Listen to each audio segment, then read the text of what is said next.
دنیا میں ایک ایسا ہیرا بھی ہے جس سے بہت سارے افسانے جڑے ہوئے ہیں اور اسے دنیا کا متنازع ترین ہیرا بھی کہا جاتا ہے۔ آپ کو معلوم ہے کہ وہ کون سا ہیرا تھا؟ جی ہاں، کوہ نور۔ اور آج ہم بات کریں گے کوہ نور سے جڑے افسانوں اور تنازعات کے حوالے سے۔ ناظرین، میں ہوں زید ملک اور آپ دیکھ رہے ہیں پروگرام سراغ رساں۔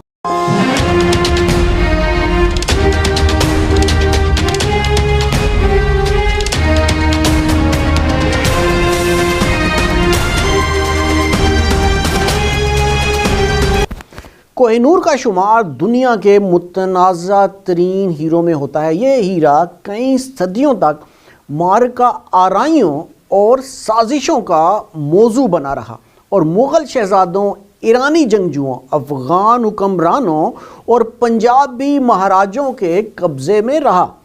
105 کیرات وزنی یہ قیمتی پتھر 19ویں صدی کے وسط میں برطانویوں کے ہاتھ آئے اور اب شاہی زیور کے طور پر ٹاور آف لندن میں نمائش کے لیے رکھا ہوا ہے۔ اس ہیرے کی ملکیت برصغیر کے افراد کے لیے جذباتی معاملہ رہی ہے۔ بہت سے لوگ یہ خیال کرتے ہیں کہ برطانیہ نے یہ ہیرا ان سے چرا لیا تھا اور اب پاکستان کی لاہور ہائی کورٹ میں کچھ ہی عرصے پہلے ایک درخواست بھی دائر کی گئی تھی جس میں موقف اختیار کیا گیا تھا کہ کوہ نور ہیرا پاکستانی حکومت کی ملکیت تھا جسے سابق حکمرانوں نے سیاسی بنیادوں پر ملکہ برطانیہ کو دے دیا۔ عدالت نے یہ درخواست سماعت کے لیے اس وقت منظور بھی کر لی تھی، لیکن آپ کو پتہ ہے کہ آگے چل کر پھر کیا ہوتا ہے۔ درخواست گزار نے اس وقت عدالت سے یہ صدا کی کہ حکومت پاکستان کو حکم دیا جائے کہ کوہ نور ہیرا واپس لانے کے اقدامات کیے جائیں۔ بہرحال یاد رہے کہ ماضی میں بھی پاکستان کی عدالتوں میں اس قسم کی درخواستیں دی جاتی رہی ہیں اور اس قسم کی کوششیں اور سوال انڈیا میں بھی حکومت سے پوچھے جاتے ہیں۔ کوہ نور ہیرے سے جڑے 6 افسانے ولیم ڈلرمپل اور انیتا آنند نے اس موضوع پر ایک کتاب لکھی جس کا نام کوہ نور ہے، یعنی دنیا کا، ساتھ انہوں نے ٹائٹل میں لکھا کہ دنیا کا بدنام ترین ہیرا، جس میں مصنفین نے اس بیش قیمت ہیرے کے گرد گھومنے والی افسانوی کہانیوں یا غلط فہمیوں کا احاطہ کیا ہے۔ سن 1849 میں جب Koh Noor governor general lord Dalhousie کے ہاتھ آیا تو انہوں نے اس کی باضابطہ تاریخ کے ہمراہ اسے ملکہ وکٹوریہ کو بھیجنے کی تیاری کی۔ انہوں نے ہیرے کی تحقیق کا کام دہلی میں ایک جونیئر اسسٹنٹ مجسٹریٹ تھیو میٹکاف کو سونپا جو جوئے اور پارٹیوں میں بھی دلچسپی رکھتے تھے، لیکن میٹکاف نے افواہوں اور گپ شپ سے کچھ زیادہ ہی استفادہ کر لیا۔ اس وقت سے لے کر لاتعداد مضامین میں وہی کہانیاں بیان کی گئی ہیں، یہاں تک کہ کوہ نور کے حوالے سے ویکیپیڈیا پر بھی اس بات کو حقیقت کے طور پر بیان کیا گیا ہے کہ کوہ نور سے متعلق ان افسانوی کہانیوں کا ذکر جس کا تذکرہ اس کتاب میں کیا گیا وہ کافی حد تک حقیقی ہیں۔ کوہ نور جب برطانیہ آیا تو اس کا وزن 190.3 میٹر کیرات تھا اور اس سے ملتے جلتے کم از کم 2 ہیرے اور بھی تھے۔ دریائے نور جس میں سے ایک کا نام تھا جو اندازاً 175 سے 195 میٹرک کیرات وزنی تھا جو اب تہران میں ہے، اور مغل اعظم ہیرا 199.9 میٹر کیرات کا یہ دوسرا ہیرا ہے جس کے بارے میں جدید جوہریوں کا خیال ہے کہ وہ اورلوف ہیرا ہے۔ یہ تینوں ہیرے سن 1739 میں ہندوستان پر ایرانی حکمران نادر شاہ کے حملے کے بعد یہاں سے لوٹے گئے مال کے ساتھ ایران لے جائے گئے تھے۔ 19ویں صدی کے اوائل میں جب یہ ہیرا پنجاب پہنچا اور اس کو ایک ممتاز اور افضل ہیرا سمجھنے کا سلسلہ شروع ہوا تو غیر تراشیدہ کوہ نور جو تھا اس کے درمیان میں پیلے داغ تھے جو اس کے وسط تک موجود تھے اور ان میں ایک بڑا دھبا تھا جو کافی بڑا تھا اور وہ روشنی کو منعکس نہیں کرتا تھا۔ اس وجہ سے ملکہ وکٹوریہ کے شوہر پرنس البرٹ کو کوہ نور کو دوبارہ تراشنے کے حق میں تھے۔ کوہ نور دنیا کا سب سے بڑا ہیرا نہیں ہے، در حقیقت یہ دنیا کا 90واں بڑا ہیرا ہے، یعنی 90 نمبر پر آتا ہے۔ دراصل جو سیاح اسے ٹاور آف لندن میں دیکھتے ہیں جا کر، وہ اکثر اس بات پر حیرت کا اظہار کرتے ہیں کہ یہ کتنا چھوٹا سا ہے، خاص طور پر جب وہ اس کا موازنہ قریب ہی نمائش کے لیے رکھے گئے 2 بڑے کلینن ہیروں سے کرتے ہیں۔ یہ جاننا ناممکن ہے کہ کوہ نور کی دریافت کب اور کہاں ہوئی، اسی وجہ سے یہ ایک پراسرار پتھر ہے۔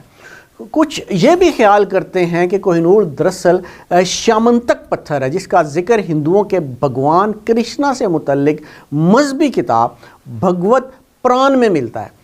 تھومیٹاکاف کی رپورٹ کے مطابق یہی روایت ہے کہ یہ ہیرا کرشنا کی زندگی کے دور میں ہی نکالا گیا تھا، لیکن ہم یقین سے کہہ سکتے ہیں کہ یہ ہیرا کان سے نہیں نکالا گیا تھا، بلکہ شاید جنوبی انڈیا میں خشک دریائی سطح سے نکالا گیا تھا۔ انڈین ہیرے کانوں سے نہیں نکلتے بلکہ دریائی زمین سے ملتے ہیں۔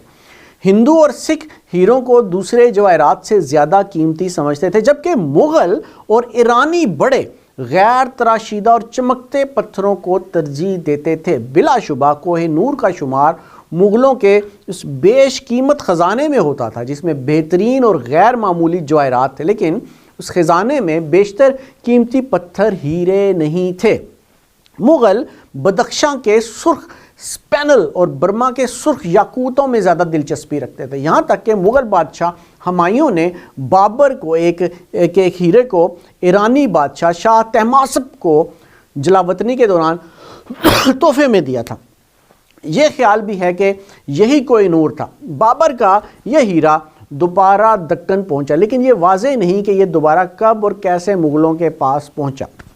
معروف قصہ ہے کہ نادر شاہ نے مغل بادشاہوں کو اس کے ہیرے سے محروم کرنے پر اکسایا، جو اس نے اپنی گاڑی میں چھپا رکھا تھا، لیکن محمد شاہ کے پاس یہ واحد قیمتی پتھر نہیں تھا جسے وہ اپنی پگڑی میں چھپا کر رکھتے تھے، جسے نادر شاہ چالاکی سے پگڑی تبدیل کر کے حاصل کر لیتے ہیں۔ اس کا ذکر میں نے اپنی ایک پچھلے ویلاگ میں بھی کیا تھا۔ ایرانی مورخ ماروی کے مشاہدے کے مطابق بادشاہ قیمتی پتھر اپنی پگڑی میں نہیں چھپا سکتا تھا، کیونکہ اس وقت وہ انتہائی دلکش اور قیمتی شاہی تخت کا حصہ تھا، جسے شاہ جہان کا مور تخت کہا جاتا ہے۔ وہ اپنے ذاتی مشاہدے کے بارے میں لکھتے ہیں کہ کوہ نور اس غیر معمولی تخت کی چھت پر ایک مور کے سر پر نصب تھا۔ چھٹی افسانوی کہانی جو اس کوہ نور ہیرے سے جڑی ہوئی ہے وہ یہ ہے کہ کوہ نور کو اناڑی پن سے تراشا گیا، جس سے اس کا سائز کم ہو گیا۔ فرانس کے جواہر کے تاجر اور مسافریاں بتیستے ٹورنیر کو مغل بادشاہ اورنگزیب نے اپنے ذاتی جواہرات دیکھنے کی اجازت دی تھی۔ ان کے مطابق پتھر تراش ہوٹینسیو بورگیو نے ایک بڑے ہیرے کو جلا دیا تھا، نتیجتاً اس کا سائز کم ہو گیا، لیکن انہوں نے اس ہیرے کی شناخت مغل اعظم ہیرے کے طور پر کی تھی، جو ہیروں کے تاجر میر جملہ نے مغل بادشاہ شاہ جہاں کو تحفے میں دیا تھا۔ دور جدید کے ماہرین کو یقین ہے کہ مغل اعظم ہیرا دراصل اولوف ہے، جو اس وقت کرملن میں روسی ملکہ کیتھرین کی عصائے شاہی پر نصب ہے۔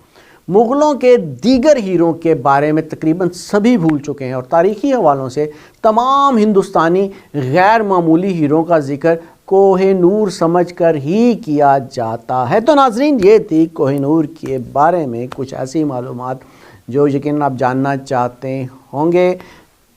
بہت جلد ایک بڑے اہم موضوع پر آپ کے سامنے پھر حاضر ہوں گا، تب تک کے لیے اجازت دیجیے گا۔ اللہ حافظ۔